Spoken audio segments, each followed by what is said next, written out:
നമസ്കാരം. Persian Gulf മേഖലയിലും പശ്ചിമേഷ്യൻ മേഖലയിലും യുദ്ധത്തിന്റെ ചൂട് കത്തിക്കൊണ്ടിരിക്കെ ആഗോള ശക്തികളുടെ ശക്തി സമവാക്യങ്ങൾ തന്നെ മാറ്റിമറിക്കുന്ന തരത്തിലുള്ള റിപ്പോർട്ടുകൾ പുറത്തുവരികയാണ്. F-15E യുദ്ധവിമാനത്തിനു പിന്നാലെ മറ്റൊരു US യുദ്ധവിമാനം കൂടി തകർത്തെന്ന് ഇറാന്റെ അവകാശവാദമാണ് പുറത്തുവരുന്നത്.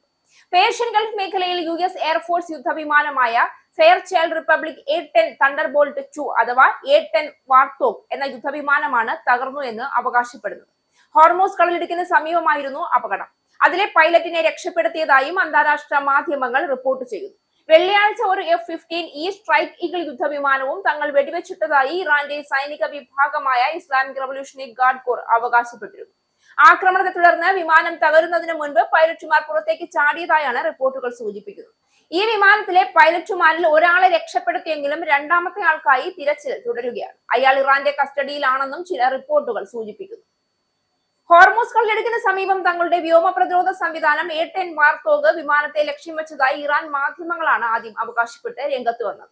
എന്നാൽ US ഉദ്യോഗസ്ഥർ അത് സ്ഥിരീകരിച്ചില്ല. അതേസമയം രക്ഷപ്പെട്ട US പൈലറ്റിനെ പിടികൂടുകയോ കൊല്ലുകയോ ചെയ്യുന്നവർക്ക് ഇറാന്റെ തെക്കു പടിഞ്ഞാറൻ പ്രവിശ്യ ഗവർണർ പാരിതോഷികം പോലും പ്രഖ്യാപിച്ചു കഴിഞ്ഞു.